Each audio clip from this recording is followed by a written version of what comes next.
Mesdames et messieurs, The greatest festival of our contemporary society, the Olympic Games, is about to begin. This is going to be close. Oh! They're all completely gassed! They've given it everything on the global bucket! Oh, yeah! No! Oh! Brilliant, brilliant, brilliant. But that is an Olympic championship. Ready? Hello and welcome to another episode of Keep the Flame Alive, the podcast for fans of the Olympics and Paralympics. If you love the games, we are the show for you. I am your host, Jaracz, joined as always by my lovely co-host, Alison Brown. Alison, hello. I see you in this room with me. I know you're a lot more human-sized instead of screen-sized right now. How are you? I'm exhausted. How are you? Also exhausted. It's been a long couple of days. What's funny is that we'll get to what we've been doing. Yes.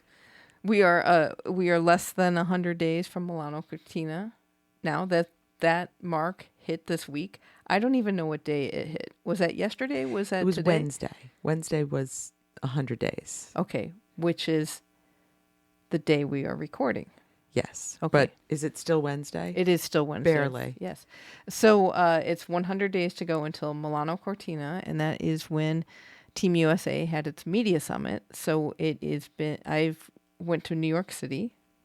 Alison picked me up at JFK. Came back to Connecticut. Lovely Connecticut. Dropped the stuff off. Went back into the city. Went to media summit reception.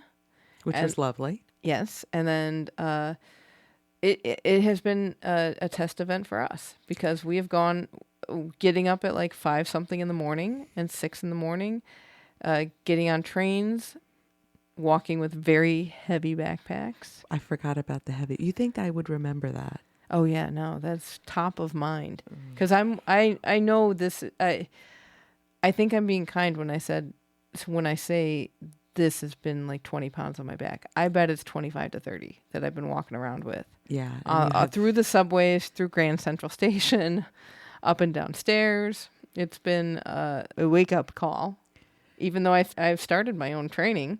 I but have not, this it is showed.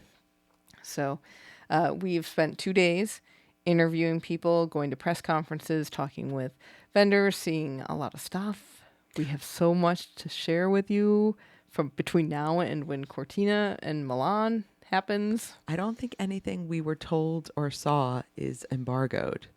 No, I don't think so either. Oh, good. So yes, but also exciting is that we are announcing our fundraising efforts to go to Milano Cortina. And I can tell you, I'm so tired.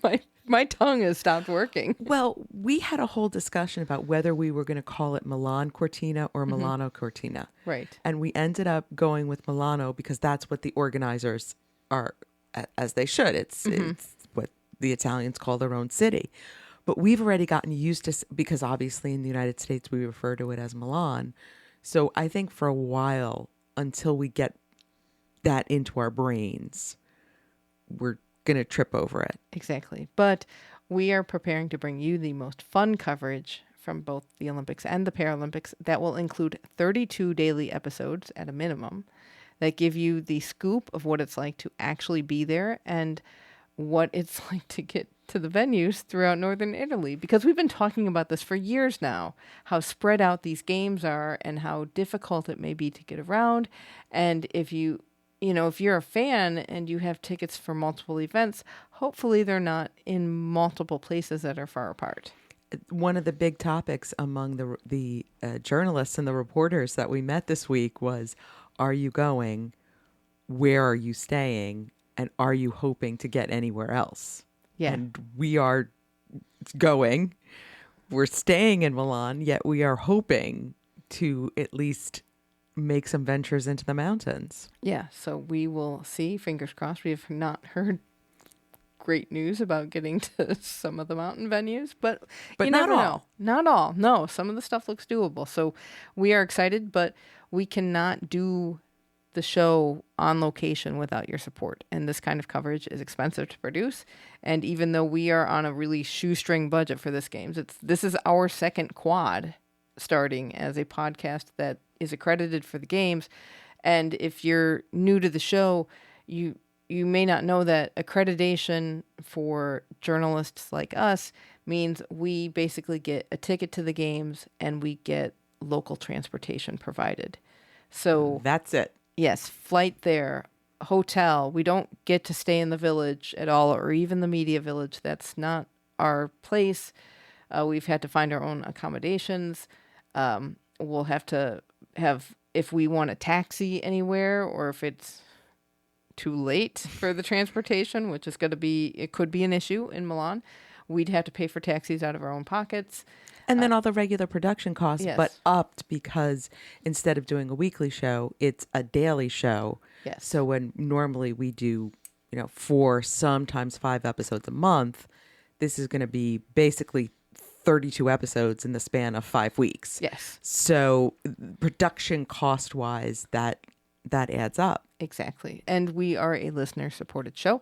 So if you value the show and how it helps you enjoy the games, please support our campaign to get to Italy and produce the show from Milano Cortina. And we would like to know if you are a Milano or if you are a Cortina. And we don't mean the cookies. No. We mean which city do you most identify with? And the cities, even though they are both in northern Italy, have very distinct characteristics. Yes, which you researched. I did. So the big thing is Milan. See, now I'm going to say it. So Milano is a city. It's a very metropolitan city. It's a very urban city. It's a very sophisticated city. So you're going to see people dressing really well. Suits, dresses, leather. You give me this look. Leather. I have none of these things. And whereas in Cortina, it's a mountain town. It's much more country. It's much more rural.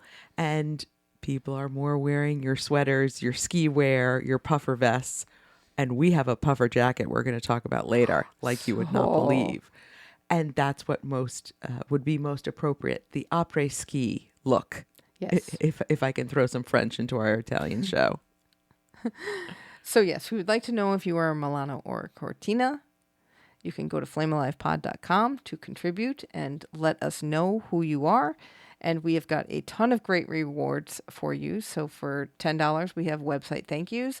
If you give $26 for 2026, we'll give you a shout out on one of the daily shows and we'll thank you on the website.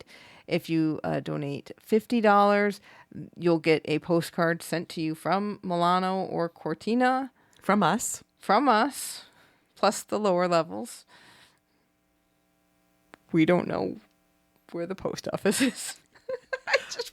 I just feel like all of these things. I know Milano, a sophisticated city, and we just are not gonna find anything. Maybe we're Cortinas, but even then, that's like fancy ski city. I know. I know. That's so not me. For $126, your pet could be our mascot. And if you've listened to daily shows before, you'll know that we have mascots for the show. We'll talk about them on the show. We'll feature your pet in our newsletter and on our social platforms. We'll have one pet a day. And that's been a really popular gift in past fundraisers. And as you all know, I am slightly pet obsessed. Yes, it's popular in our hearts as well. It's true. I keep all the pictures that people send me of the previous pets. So if your pet has been a mascot before, I still look at them and say, "Hi, baby. How are you doing?" So if your baby needs some love, please look at that thank you gift. And if $500 is a level for you, your pet could sponsor one of us. So we are going to have personal sponsors this games. And your pet could choose to be a Jill or an Alison. And that pet is a very broad term. Let's just leave it at that. And then we'll top it off at $2,026. We've got a ton of stuff. We'll do video calls with you from Italy. We'll have a special WhatsApp group. You can be a producer and let us know what kind of athletes or sports you'd like us to try to cover, given the not the ramifications, but the spread outness of Italy. And you'll get a postcard from us and more. your support will determine the kind of coverage that we will be able to provide. That's real talk here. We need your help to keep the flame of this show alive for 32 plus days. This is true. This is as basic as it gets, that it's direct, as in, well, if we have the funds to spend a night in Cortina, we can get to Cortina. If we don't, then that coverage doesn't happen and more of it will be in Milan. So it's going to be direct dollar for coverage.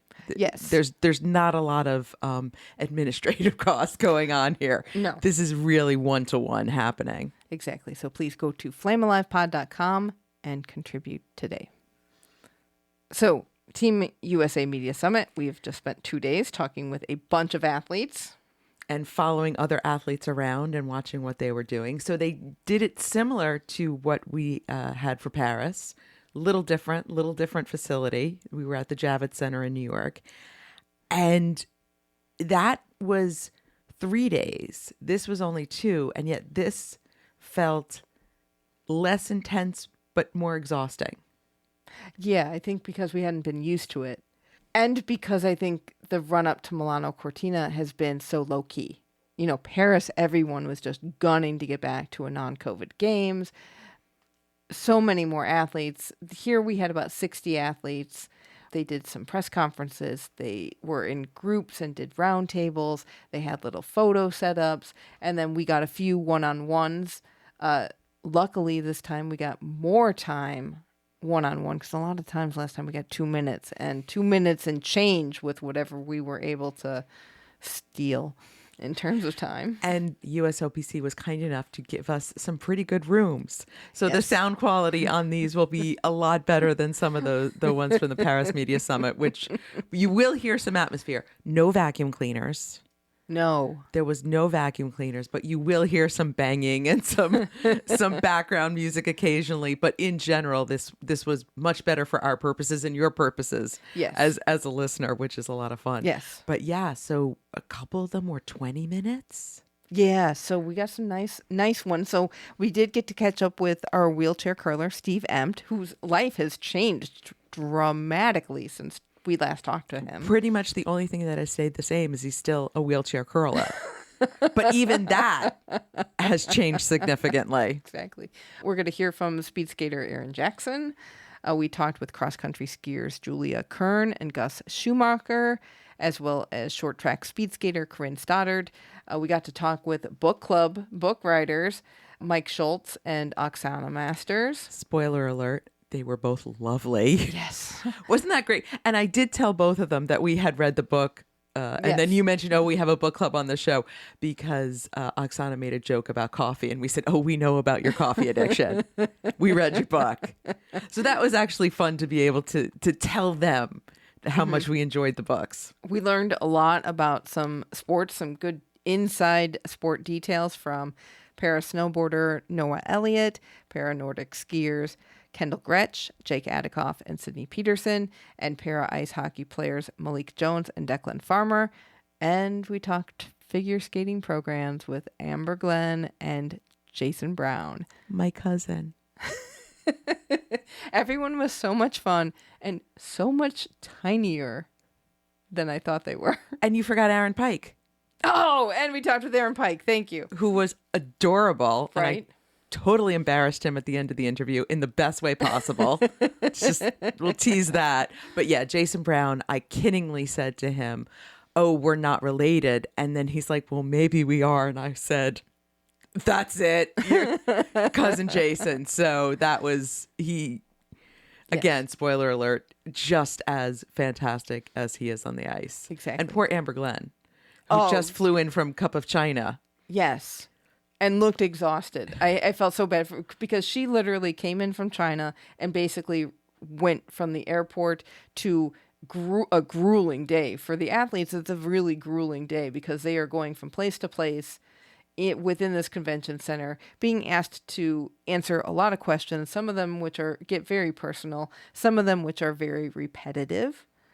And then there's a lot of photo booth setups where you're doing a lot of fun interstitial stuff. which is great if you've gotten some sleep in the past 3 days. Yes. And I do want to mention, because we won't have Amber's interview for a couple of weeks. And if you saw Cup of China, you saw that she was hurt. And we did get to ask her about that. And she said, no, she's much better. She just tweaked her neck a little bit and she got some PT. And it seems like we're all going to be okay. Yeah. So that was kind of the best news, that we didn't record that part of that was kind of a hi, how are you section. But she is on the mend. So all the athletes were real troopers and a lot of fun to talk to and really good insight. And there were a lot of really good questions in some of the roundtables too. So it was really fun. Yeah, so we got a little bit of roundtable with Jack Wallace. I haven't listened to the quality of that yet, so you may get a report on Jack rather than the actual sound. But yeah, they set up roundtables where it was kind of a mosh pit of reporters, depending on who the athlete was. But the athletes seemed to enjoy that. And I think they were, like you said, getting some really good questions. So, yeah, I'm excited. You know, the winter athletes get less love, I think, than the summer athletes. So I think they may have been a little less, some of them, a little less jaded, in a way, a little less frustrated by what they have to do. It also helps when they sit down with us and we're like, let's talk about waxing your skis. Yeah.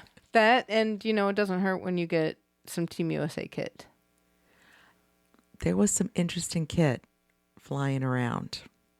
So Polo and Nike had set up sort of pop-up shops. Is that how you would? Yeah. We That couldn't you buy couldn't buy anything. anything. Yeah. But they were showing off their kit. Ralph Lauren, they did this in Paris and we posted some pictures and I started to post some pictures. I posted a bunch of pictures on the newsletter. Yes. So if you're not getting our newsletter, we are on Substack. It's free.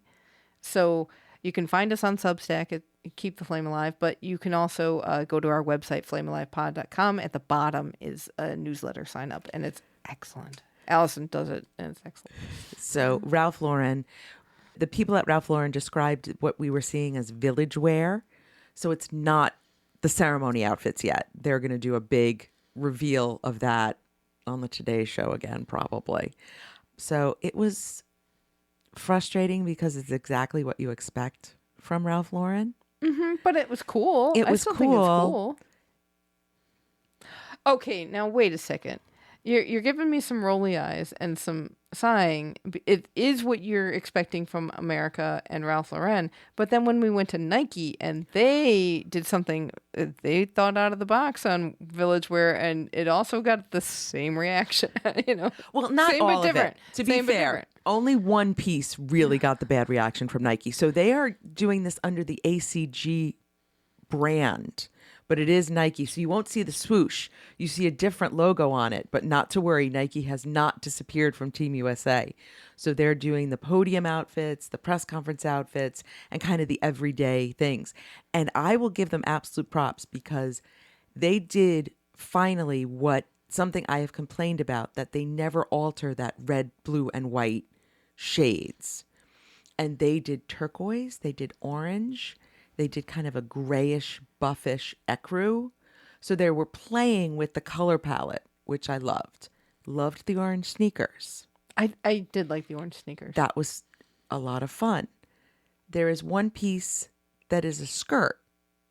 A long skirt, like a long A-line, looked like linen in a way, but not linen. It was like coarser windbreaker fabric. material, and it was actually fleece lined. Oh, I found that out later, and it's a wrap skirt that unsnaps, and you can basically use it as a blanket because it folds out to just not a triangle, a rectangle. I know my shapes. I'm tired. To a rectangle with just a couple of seams at the top, so you can just put it over a couple of you or put it on the ground. The only problem with this, as a blanket, it would be lovely. As a skirt, you have a rather oddly placed upward flying eagle in the mountains. In the mountains, the mountain part is fine. The mountains are along the hem. The problem is where the eagle is flying. See, I didn't think the eagle was flying straight up. I thought the eagle was flying diagonally upwards. To your hip, I guess? Yes. Well, that's not where I thought it looked like it was Okay, aiming. Well, but we'll have pictures of this stuff. If you haven't seen it on the newsletter, we'll have pictures. But the coolest item from the Nike kit was the podium jacket. We both got to try it on, which was great. And the ladies were just, the Nike reps were so lovely and helpful and so much fun. So the jacket has technology like the Air sneakers. They somehow made this jacket to fill with air. Now, it's not filled with air until you put the little nozzle on and press a button, and then it fills with air and insulates you. And when I tell you, this goes from like an October level windbreaker to a depths of January puffer with this inflatable valve. And you don't have to do any work. You press a button twice and the little orange electronic thing blows your jacket up. And if you get too warm, you can open the back valve and take a little bit of air out. So it's a little bit cooler. Or if you need to pack it, you could totally deflate it. And roll it up real small. I thought it was going to make me feel like the Michelin Man, but it didn't. It was just, you called it a gentle hug. Yeah, because it did feel like you had like something hugging you or a little weighted blanket around you. It was really, really cool. And you did feel a temperature difference from something that weighed nothing. And as winter technology, and I mean, athletes have to pack so much gear anyway. So having something that is super warm when you need it to be and also very light was perfect. I mean, it's really cool. And then the inside of the jacket. The inside of the jacket had the mountain motif and the eagle motif as well. And it also had directions, which I loved. It had a little sewn in direction packet, which I think is going to stay in the final version. So if you forget how to blow up your jacket. Nice. And then it had a big inspirational quote in there to pump you up. To pump you up, like the jacket. The pants match, but they do not have the inflatable portion of the technology. So it'll be interesting to see how the athletes actually wear it. You can tell if you're looking closely whether it's pumped or not pumped. But given how many different body types, I'm be interested to see on the podium if we can tell, oh, she blew her up a lot. She must be really cold. Yeah, or he's deflated. And when Nike talked about the air technology, they talked to us. They said, we've been able to do this in panels, but this is the first time they've been able to do the air in one piece. So it also feels like you're like within an air mattress. Yes, I said it was like being inside a pillow. So very, very cool. I'm a fan of that jacket. And then it had the thumb pieces, which you loved. Yes, it does have little half hand covers. We're such 80s kids. I know, We like a half cool. glove. So cool. One of the other things that we found out, which is very important for you all listeners, who, if you are at home, Peacock was there. Peacock was there. We both sat down separately, so we got little bits of different information from Peacock. And they had a nice little living room set up, and we got to see how the system was going to work. And it's going to have a lot of the features that Paris had, which was really nice. And to me, the big thing that was great was a lot of the features that the Paris Olympics had, but the Paris Paralympics did not. That difference is going away. So I know there was an issue of finding individual sports and individual events, but the systems are going to function very, very much the same for both the Olympics and the Paralympics. Yes, they will have the discovery feature again. Gold Zone will be back. They do know that ads keep dropping in at inopportune times. Yes, I had that conversation with them and they both laughed. They said, yes, people keep telling to us it's a production issue and they know about it and they're working on it. And I think because so much of this is computer generated and automated, to get that right for each broadcast, little tricky. Yeah. But they know they're trying. Right. They don't also know this team is not sales. They don't know what ads we will be mainlining.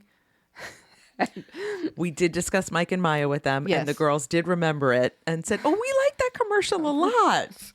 There you go. On Peacock through TV, you will be able to see the schedule for the current day and the next day. On the web and the app, you will be able to see the full schedule, including prior days. So if you wanted to go back, go in through the web and the app. They told me it was too clunky to do that on television. So that's why you can't do it on your TV screen with a TV remote. They did say if you come into a live event partway through, you should be able to jump back to the beginning. Which is huge. Big. If you're in something that's really long, like a full day coverage of a sport, so you could see like figure skating day 1, they are hoping they should be able to put that into chapters. So if it's a 2-session day for a sport, you'll be able to jump ahead to the next session if you wanted to see that. They might be able to get down to the individual program level on something like figure skating. They weren't quite sure how granular you'd be able to get. So I'm not going to promise that, but it might be there. I mean, even if they, with figure skating, could get to groups, with those 3 or 4 groups, even that would be tremendous. Right. Or in something like skiing. Heats. Yeah, something. The Get Into the Games multi-view is back.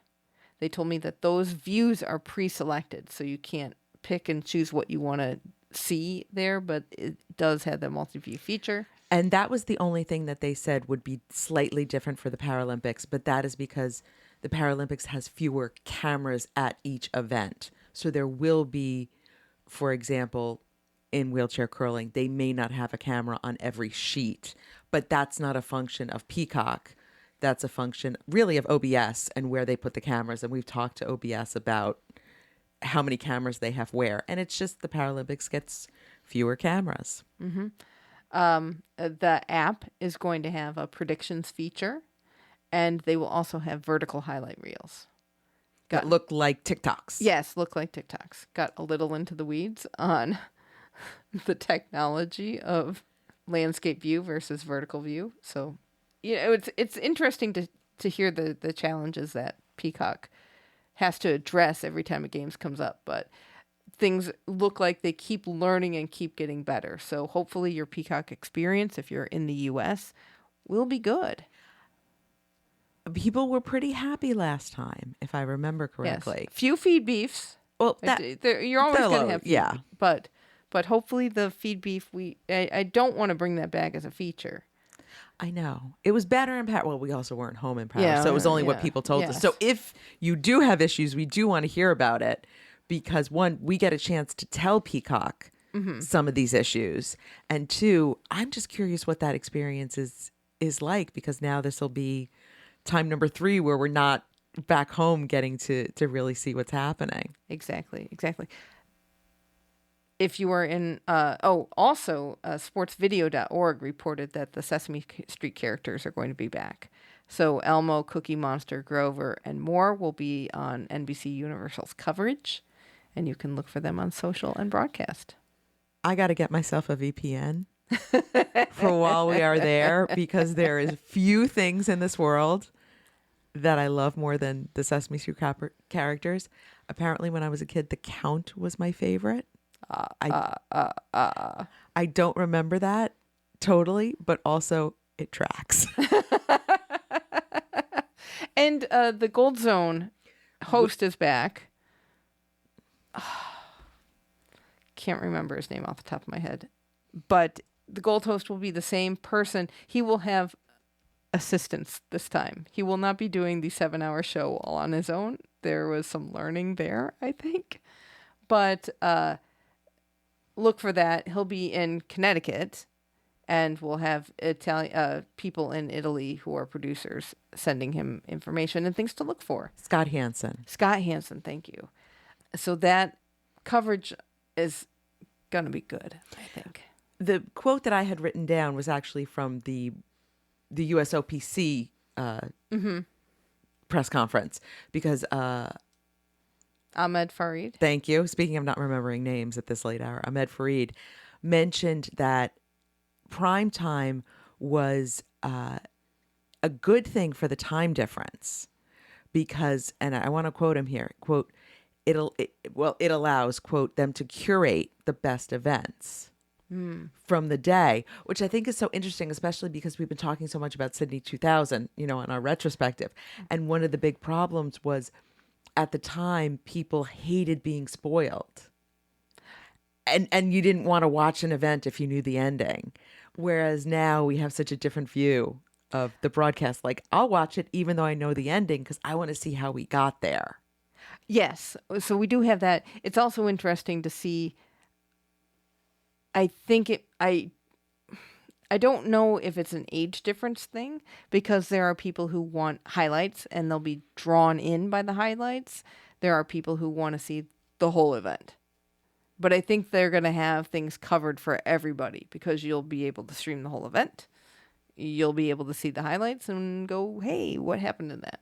Let me drill down farther. So for our Aussie listeners, the Ministry of Sport reports that Nine Network's Wide World of Sports studio will be based out of Livigno. So they will be in one of the ski areas. Which makes sense, given that most of the Australian participants are in freestyle. Yeah. They will start airing a preview show called Let the Games Begin on February 4th. Ali Langdon and James Bracey will be the primary anchors, supported by Lila McKinnon and Todd Woodbridge. Sylvia Jeffries and Dylan Alcott will be on morning coverage. Big commentary team, a lot of former athletes, a lot of Olympians, but it includes Stephen Bradbury and Tora Bright. And I did just watch the other night the Stephen Bradbury race via Roy and HG. I was going to ask, is Let the Games Begin going to be anything like the Dream? I don't know. I don't think so. I couldn't find if the Dream would be back. Would be nice. I tell you, we could use some Roy and HG in our life. So we are also working on getting through a bunch of press conferences, organizing a bunch of information. We'll have more on that in future shows.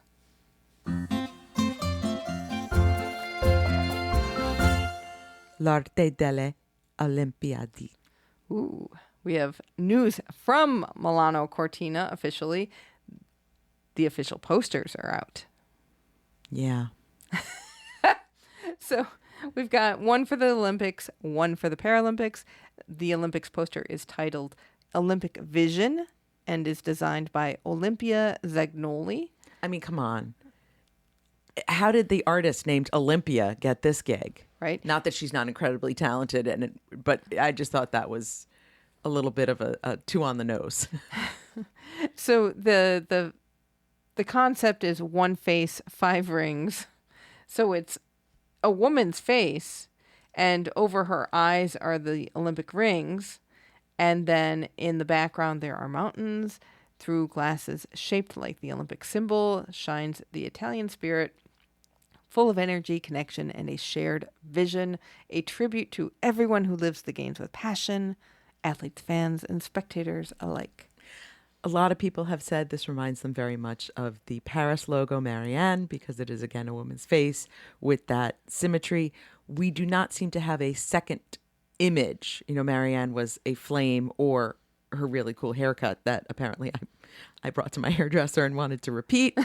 I am not going to bring the green hair to Alyssa, but maybe I will next year.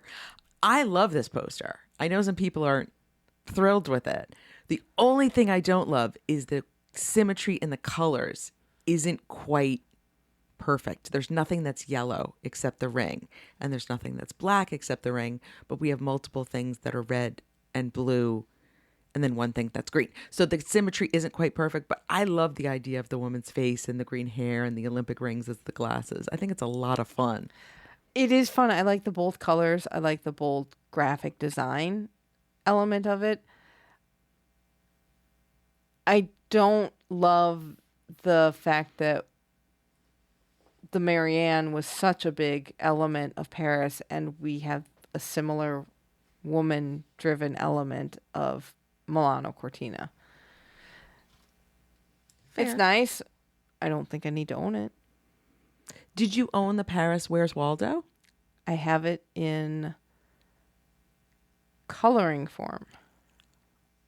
I bought some kind of coloring sheets. I haven't colored them yet. And I got my mother-in-law the puzzle. Oh, I should. You know what? Now I realize I should have gotten the puzzle when I had a chance. So I do like that poster. Also did not feel the need to buy it. Okay, fair. But there were a lot of people on the Paris planning Facebook groups that really loved having it. it. Yes. So this is not to say that it's not a good poster. It's just not something that I would want, I think. The Paralympic poster is untitled. It's designed by Carolina Altavilla. And she said, quote, the main concept is to be able to visualize inclusion in sports, fostering the Paralympic spirit and generating a positive impact globally. It, quote, symbolizes the support among participants and the importance of being mindful of creating safe spaces for the development of others, highlighting the athlete's determination both in and out of competition, end quote. And you've described it as kind of Picasso-esque. I said this is Pablo Picasso's Paralympics poster. Yes, so it's very athlete focused, but Is that what that's supposed to be? yeah, abstract athlete elements. I do not like how unrelated they are. They don't even have the same colors and tones. They don't have the same mood. I think it Very looks different. like the person on it is deformed, which I hate, given that it's related to the Paralympics. They don't quite look human. They kind of look like they melted. Yes, which is, again, unfortunate, given that we're talking about global warming and save our winters and all those other pieces. I just don't think it evokes a good feeling. It is kind of sad. It makes you want to contract within. It's a cool color poster, so blues and things like that, whereas Pinks. and the Olympic poster is just very, very vibrant. So A mixed bag. a mixed bag, but we're talking about it. Fair enough. Also announced to celebrate 100 days to go, the podiums were unveiled by Milano Cortina 2026 Organizing Committee. They were created by Fondazione Milano Cortina 2026 in collaboration with the Cavaletti and Pagliaruccio studio. They are made from wood and metal, and they can be adjusted to accommodate different individuals and team events. So like Paris, it has the pieces, it seems like, that you can make it bigger or smaller Yeah. with the fronts. Exactly. And the Paralympic versions are fully accessible. The podiums are a royal blue ingredient, that color that's emblematic of the Italian national blue. And as part of Essalunga, which I believe is a sponsor, Sounds right to me. they have an Amici di Scuola e dello Sport, which is called Friends of School and Sport campaign. So after the games, podiums will be given to amateur sport clubs that promote inclusive sports. The color's beautiful. It is beautiful. It looks like it has like a cutout in the base of the podium in two of the sections. So it's got a kind of a funky angle look going on. I think it goes well with everything else. That's actually my concern. Because I feel like we're seeing color after color after color that's not consistent in a way. There's the blue, there's the various shades of green that we've seen, there's the rainbow, there's the icy whites. I'm not seeing that through line like we saw with Paris with that turquoise and pink and white, and it was very, very consistent. So once we see it all put together, it'll be interesting to see if it feels as scattered as it feels right now color-wise. So you were withholding judgment. I am, if you can believe it. The organizing committee also announced more torchbearers. Chico! Okay, so mostly they announced 12 digital ambassadors of the game, including Chico the dog. Chico! That's how you sold me on this story. So Jill was putting together the show sheet and she just dead stopped and said, wait a second, and then turned her computer around to show me this picture of who cares who Chico's owner is. And Chico, and I said, I don't care what the story is about. Chico has to be on the show. Right? And torch-bearing dog? I want to see how this works.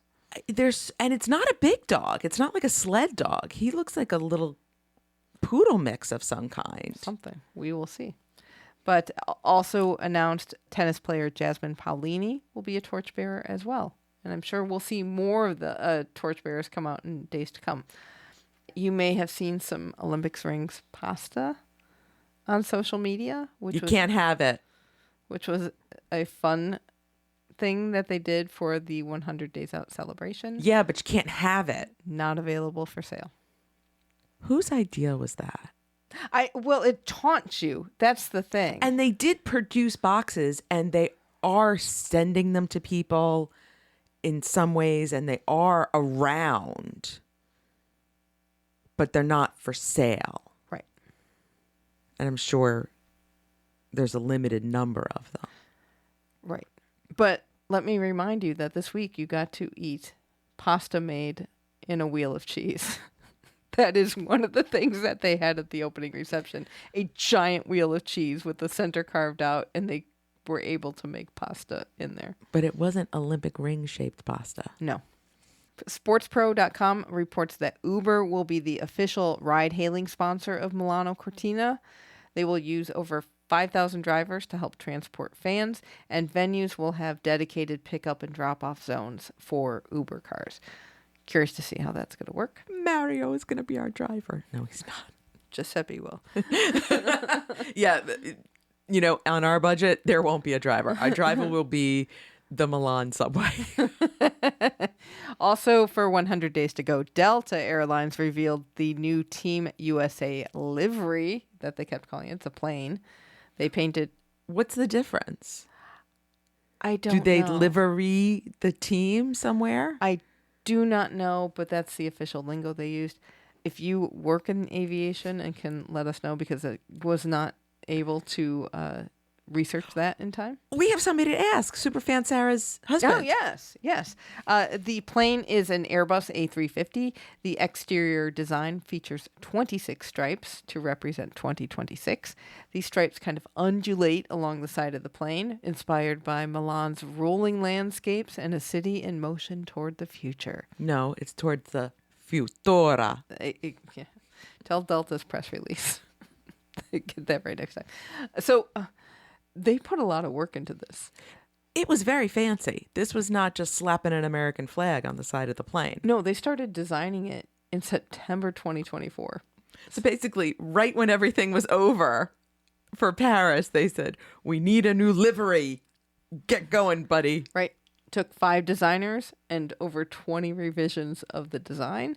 Over 72 paint colors are on the plane, and the blue gradient is the same blue from Delta's Beijing Team USA livery, connecting the games by color. So it will be in the sky later this year. Maybe you will see it at an airport near you. If you are a Delta frequent flyer, the airline is also auctioning packages to go to the games on its Sky Miles Experience platform. Olympic packages are 5 days and include 3 events, hotel and airport transfer, and Paralympic packages are 3 or 4 days with tickets to 2 or 3 events, depending on how long your stay is, hotel and airport transfer. I believe this is a situation where you bid your miles to get the event. More news from Milano Cortina. See, but this is the best thing, because I love when you start speaking Italian, because you get so caught up in the accent, and I love this. I love this for your Midwestern soul. It does me such good to see you, and I don't mean to make you self-conscious, because you do such a great job with all these international names that I struggle with mightily. So, Fondazione Luigi Rovati, an art museum in Milano, is hosting an exhibit called Giochi Olimpici. Olimpici. So okay. it's Giochi Okay. Olimpici. Giochi Olimpici, una storia lunga 3.000 anni, which translates to the Olympic Games, a 3,000-year history. This will be a major exhibition to celebrate Milano Cortina 2026, covering the games from ancient times to present day, and it will showcase games history, some of the major players, and talk about the topic of competition. So the exhibit runs from November 26th through March 22nd. We will have a link to the show notes. You can buy tickets online now, and until November 25th, they are just €12 each. And before somebody calls or writes in, It's Olimpici. Oh, sorry. No, that was I'll work me on that screwed it up. So. Oh, okay. Olympici. Omega has released its 2026 Games-inspired watch. Christmas is coming, Jill. Fundraiser is at flamealivepod.com. It will not go for the watch. It will absolutely not go for watches no. or steak dinners. No, I'll be lucky to get McDonald's. And then there's also the company that designed the torch, our Carlo Ratti Associati, has created this Alpine bivouac. It's a little hut that you see in the mountains that mountaineers can go to and rest. It's going to be a pavilion at the games and then brought to the Swiss Alps for hikers to use. We're going to post these in our these two stories in our Facebook group because you kind of have to see this stuff. The hut is something. I was very confused. You had to show me multiple pictures for me to understand this. And it is this beautiful little glass piece that's just balanced in the mountains. And what an amazing experience to climb or hike in that landscape and then just walk into this perfect little hut. Yeah, so that story is courtesy of D. Zine. Welcome to Shukflastan. It is the time of the show where we check in with our team, Keep the Flame Alive. These are past guests and listeners of the show that make up our very own citizenship of our very own country, Shukflastan. We have some results from the long track speed skating U.S. Championships. Erin Jackson won gold in the 500 meter and silver in the 1,000 meter. She's also been named to Eli Lilly's roster of Team USA athletes, along with upcoming Shukflastanis Alana Myers-Taylor and Oksana Masters. I know, it's fun to see everybody get all these deals and then like, oh, wait, they're not a Shukflastan yet. They're kind of a Shukflastan because we've talked to them. It's like they've gotten their citizenship, but the paperwork hasn't been finalized yet. That's right.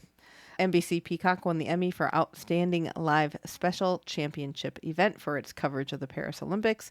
Included in the winning team is BMX racer Connor Fields, hurdler Dawn Harper Nelson, diver Laura Wilkinson, and listener Dan Meyer, who we got to see this week. I know, so it was congratulations, so exciting, Dan. yeah. I wish we had known this when we saw him. We could have said congratulations in person. And also congratulations to bocce player Alison Levine. She was awarded the King Charles III Coronation Medal for a, quote, an outstanding achievement that brings credit to Canada. I'm sure you love this one. I got a little teary-eyed, to be honest. So congratulations. That's very exciting. And more congratulations. Yes. Jacqueline Simoneau, our artistic swimmer, she has received the Canadian Sport Award for Athlete's Voice. And the newly married race walker, Evan Dunphy, has been nominated for the World Athletics Male Out-of-Stadium Athlete of the Year. Fans can cast their vote on Facebook, Instagram, and or X, World Athletics, and you can... They're going to post a graphic for each nominee. So if you like it on Facebook, that's one vote. Or if you like it on Instagram, or if you repost it on X, all of those will count as one vote each. And voting closes November 2. So pay attention to World Athletics Social. Look for those graphics of Evan Dunphy and like and repost them, please. And more congratulations. This has been a great week to water polo goalie Ashley Johnson and her boyfriend David Kong, who got engaged, as did sailor Stephanie Roble and her boyfriend Brian Kamilar. More weddings in Shukflastan. Exactly. And you know what's awesome also? Reviews and comments we get. That is right. So who's our review of the week? So from Apple Podcast, Crazy Packers fan writes, Alison and Jill make talking about the Olympics fun and entertaining. Every episode is a good listen. Probably my favorite sports podcast. And considering he calls himself Crazy Packers fan, that is a big compliment. I know. So thank you. Thank you very much. If you would like to hear your name here, leave us a review on your podcast app or check out the other ways to get in touch with us. They are in the episode details in your app. And we would love to hear from you. We take voicemail. We take email. We take pasta that are Olympic ring shaped. I have made the Olympic rings out of pretzel bread before. Yes, and I did try to do it out of Jell-O. Remember when I kept trying to make it out of Jell-O and I kept failing? Yes, I did try. back in 2002, I think, did try to make some Jello shots. Olympic rings. It didn't go well because I didn't know how to make Jello shots. And they had too much alcohol in them. I was going to say, did it not go well because then you kept sampling as you went along? No, they kind of melted. Kind of like the athlete on the Paralympic poster just sinking down because of too many Jello shots. Well, I have had too much of a week so far. So it is time to close it down and get some sleep. That sounds beautiful. Yes. Start for bed, Olympic sponsor. Yes, we met them. So maybe something will come out of that. And our test event is over. Learnings to be learned. Exactly. And that's going to do it for this episode. Thank you so much for listening. And until next time, keep the flame alive.